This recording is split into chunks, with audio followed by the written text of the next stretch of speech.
Hello, and thank you for joining us once again at Classic Vinyl Podcast in our Meet the Beatles series. This is a series where we do the Beatles songs and albums mostly in chronological order.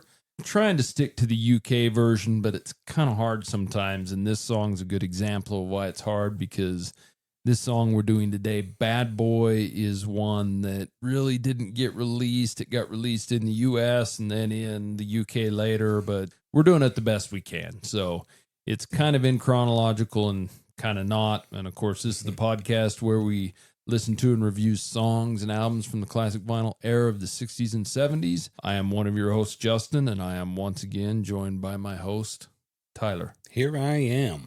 Once again, here in the studio. Yeah, here I am now. Entertain me. Yes, I'm going to entertain you. You gave the Cocker Spaniel a bath in your mother's laundromat. At the laundromat. Dude, he just stuck a dog in a washing machine. Yeah, I'd blame John or Paul for that lyric, but this is not their song. No, this song's about a bad kid. It's, kind of a rock and roll kid. I wouldn't say he's bad compared to today's standards, but... No, but I mean, there's certain aspects that reveal that there's some trauma trying to act out there. Sounds like he's only into rock and roll. Yeah, I mean, I wouldn't say it's real punk rock to animal abuse, but... Yeah, good point. Then again, I mean... Of course, here on our Beatles series, we do it a little bit different than our other ones. We don't go into the history of the band. We assume you know the history of the Beatles. If you don't, you can visit one of our earlier episodes. But John Lennon, Paul McCartney, George Harrison, and Ringo Starr, the four lads from Liverpool, the best-selling band of all time, my favorite band of all time, in my opinion, the best band of all time, no matter what. Trying to get Tyler into them. We're kind of converting him, this conversion therapy we got going. I don't know how it's working, but... Well, every statement that you said is indisputable. Well, kind of indisputable, but there are people out there that dislike the Beatles heavily, but I would assume they're probably not listening to this podcast, or at least this episode, if they do. Maybe if they do, then this will be part of their conversion as well. But all that you said is that, in your opinion, these guys are the best. They do objectively have the most records sold by that measure. Band ever. They're the most popular by a lot of measures, but we'll go into that at different times. So before we get into Bad Boy, and I think I know the answer to this one like I usually do. Yeah. And I'm not just tricking. I didn't ask you this before, but what is your history with this song? About 3 minutes ago. Yeah, so you heard it 3 times in a row that we listened to it. Yeah, this song's only about a minute long. Well, it's about 2 minutes long, but it took us a full 6 minutes to listen to it. A little longer than that because we had to keep queuing it back up. But yeah, but man, that was my first time with it, and I really don't think I've heard it before. Probably not. And the funny thing is this. Well, I'll get into the history about this song, but this is the Beatles' Bad Boy. Now, I'm curious about this, and maybe you'll say this as part of the history, but is this a song from their years performing in Germany? Yes, because, we'll get to that. So the Beatles' Bad Boy that we're doing today is released on June 14th of 1965 in the U.S. On this song, you've got John Lennon on lead vocal. Paul plays the bass, of course, and he plays the electric piano in this song. George Harrison on the double-tracked lead guitar, and Ringo on drums. Of course, you got John Lennon playing his rhythm guitar on this as well. Like I stated earlier, this is a song not written by the Beatles. This is one of a few songs the Beatles recorded by Larry Williams. Larry Williams wrote and recorded this song in 1958. He released it as a single. His version did not chart. Of course, neither did the Beatles, but they didn't release it as a single necessarily. But this was recorded the same day, May 10th, 1965, as another Larry Williams song, Dizzy Miss Lizzy, that actually hit the Help album. Another funny thing about that, the day they recorded these, May 10th, is Larry Williams' birthday. Oh, happy birthday, Larry. I don't know if they planned that or what, but of course this was recorded at EMI Studios, now known as Abbey Road Studios, and produced by George Martin. The song was recorded in a total of 4 takes. I think that's probably most likely because, getting back to what you said earlier, they played this song live a lot from 1960 to 1962, so they were very used to this song. So getting it 4 takes is unheard of nowadays.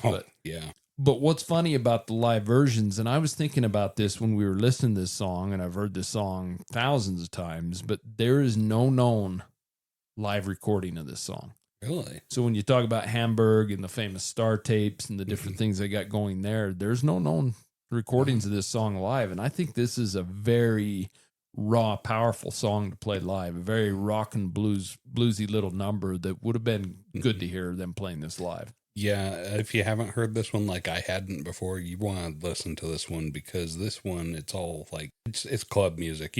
This is for a dance club. Totally. What kind of dance club?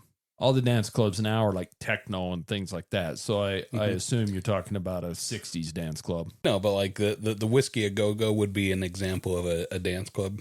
Okay, I'm with you. So like there's, what is it, like Studio 54, another one? Yeah, that's more the disco era, but... Yeah, there's these kinds of clubs. I mean, I guess the modern or the let's call 70s. Why don't we call it the Cavern Club? The Cavern Club. The discotheque. Something like that, yeah. Mm-hmm. So Bad Boy was released in the U.S. on their Beatles 6 album, while it wasn't released in the U.K. until their 1966 compilation album that was called A Collection of Beatles Oldies. So this was released primarily for the American market, and they really recorded this specifically for the U.S. album Beatles 6, because that album has, if you know that American album, it has a mix-up, a lot of songs off Beatles for Sale, the UK Beatles for Sale, some songs that were originally intended for the album Help, and they had to fill it out with a few other songs. So this was one they recorded specifically for this, and that's why they didn't get it in UK until the 66. This can also be found on Past Masters Volume 1 and later on the Past Masters compilation when they put Volume 1 and Volume 2 together. Larry Williams, he was among the very early rhythm and blues rock and roll artists to adapt this style to the new rock and roll sound. And you can tell because this song being recorded in 65 is very modern, and I think it still even has a good rock and roll bluesy sound to this day. Obviously, but with this being released in 58, it was kind of hip for the time. The lyrics, they're pretty easy to follow along. Like we said, it's about a bad boy, right? And they reflect a teenage sensibility. This is a guy. He causes a lot of trouble in the classroom. This comes all straight through for the lyrics. He puts chewing gum in the little girl's hair. He doesn't want to go to school and learn to read and write. He just wants to play his rock and roll music all night. I mean, he makes his teacher damn near poop. Yeah, she's so worried. Which is a very strange lyric, in my opinion. Yeah, I mean, Jamie Lee Curtis uses Activia yogurt. This teacher uses Junior. Yeah, I guess so. So after listening to this song 3 times in a row, for the first time ever, and the second time, and the third time ever, what are your thoughts on the Beatles' Bad Boy? My initial reaction, this thing, it just opens up right out of the gate with what I would consider to be a very classic Beatles sound of the guitar strumming in synchronization with the drums. So you got Ringo and George at the same time. At least I'm assuming that's George Harrison with the lead. Yeah, George is playing the lead and John is playing the rhythm guitar in this one. Okay, so I was right for once. But it's such a beautiful sound. I mean, Ringo is so underrated for holding this band down to earth. It's amazing. I love listening to these guys play together. And then John Lennon, I know he didn't like the sound of his voice, but his voice is perfect for this song. Just absolutely perfect. I mean, we've heard plenty of Paul McCartney, and he's got a very polished and versatile voice. He can do anything. I mean, if he wants to sound like John Lennon, he will sound like John Lennon. But there's something that's just so raw and gritty and dirty about John Lennon's voice. These early rockers that John Lennon sings, I love the power in his voice. Mm-hmm. He does an excellent job. And you get into their later songs and his voice is almost eerie sounding sometimes. And it's pretty cool. Yeah. It's the way it matured. But on these early rockers, I would love to see these guys in concert because he's got there's nothing polished about it. It's almost a scream in this song. And Dizzy Miss Lizzy, the other song that they recorded the same day, it's got the same type of thing in it. Or if you want to compare it to like Twist and Shout when Lennon basically lost his voice singing it, I just love his strained vocal. Yeah, and he does it so well, and it's so perfect. I mean, there's so much energy in this that you really want to get up and dance. I mean, this is like I said, this is a perfect dance club music. I mean, you can just picture this band up on the stage and all these kids down on the floor going crazy, just shaking. I mean, the whole beat, the rhythm, the way he's singing, what he's singing about, it just all of it makes you want to get up and gyrate and, have a good time. It's so fun. And it's that early rock and roll that's grown out of the blues. But you're right, this song, it's dragging that blues nature along with it into the rock and roll modern era. And it's so fun to listen to. It's so exciting. Above everything else, John Lennon used the word poop. Or I should say that Larry Williams used the word poop in there. Any song that says poop in it is going to get a giggle out of me because I'm 12 years old. And that was so much fun.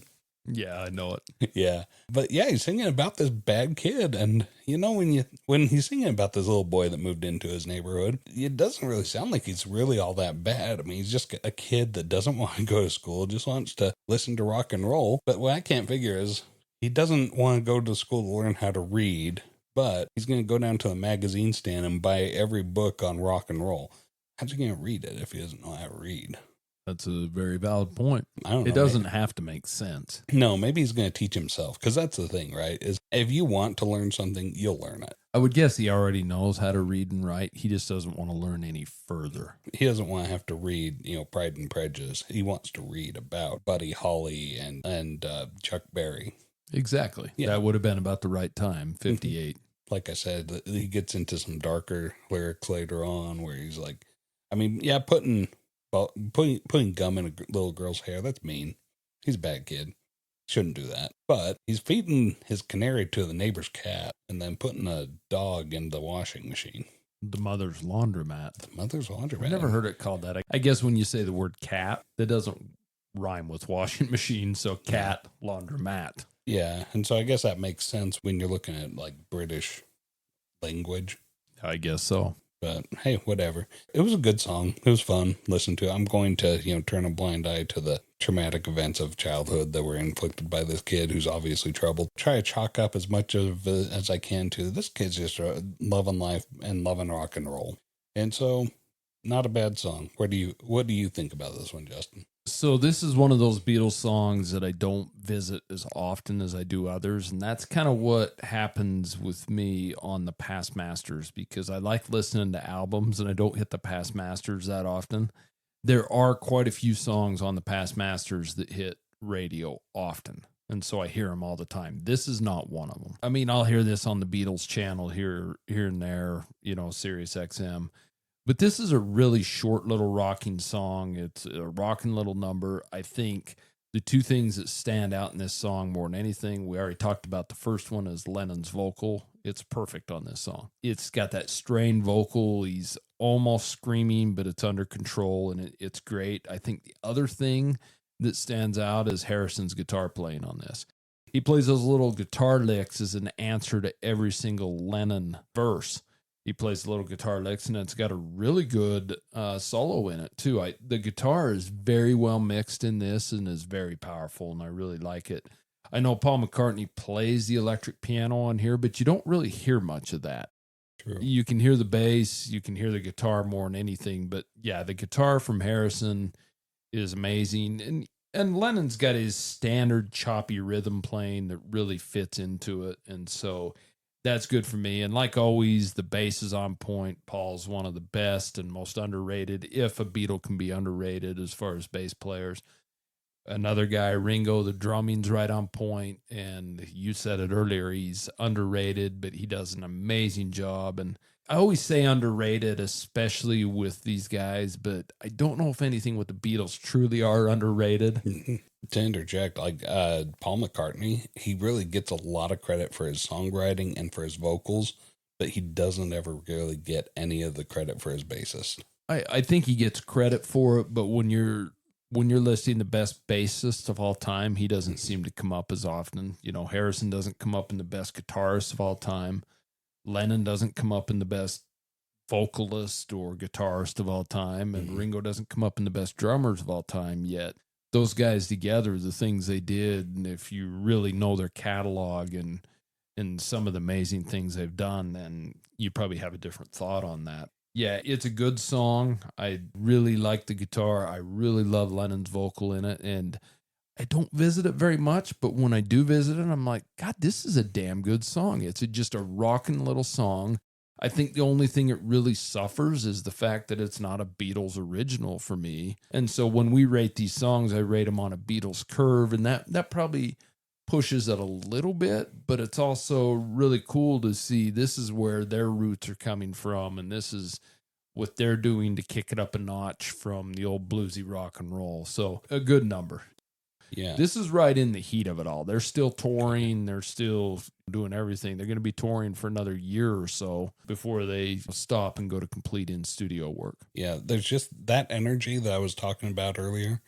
That just is so, it really evokes that feeling or that imagery to me of the Ed Sullivan Show and the girls losing their minds. It kind of does. And I guess probably the reason you're not hearing a lot of or any live versions of this song is probably by the time the British invasion had hit and everything was full, they had all this other music out. Yeah. They probably just didn't really want to play a cover song when they had all their originals that people were aching for. Right. Yeah, exactly. Well, and like I said, that energy, I can only imagine that if they start playing a song like this at a concert, that most of what you're going to hear on the recording, no matter what, is going to be a bunch of girls screaming their minds out. Yeah, and peeing on the floor. That too.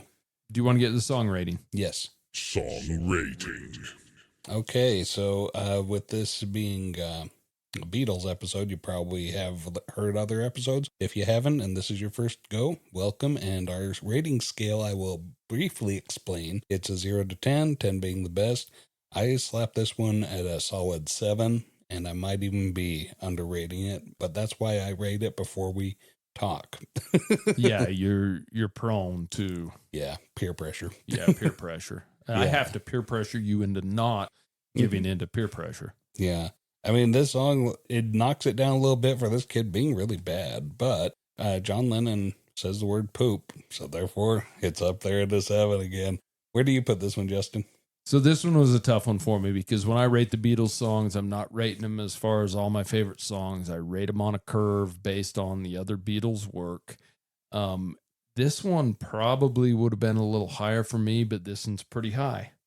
I rate this song an 8. And I think the reason I rate it that high is because every time I listen to this, especially when you hear the vocals and guitars very well, it just hits me. And I'm like, this is a pretty rocking little number. It's too bad they didn't play this more often live, where we could have heard a good, powerful live version. But the recorded version's pretty powerful in itself. Well, and the fact that they only took 4 takes to get it, you know that they're really well played. Not to mention that this song is very much in the style that they like to do, that kind of Little Richard type blues. Yeah, it really is. I mean, that's where the band really developed from, was the late 50s rock and roll and those covers. I mean, all bands develop from artists they like, and then they kind of morph from there. So it's good to see what their influences were. They had so many of them, and I think they did an amazing job with this song. And it's kind of one of those little hidden gems that doesn't hit a UK album. It's just on the Past Masters.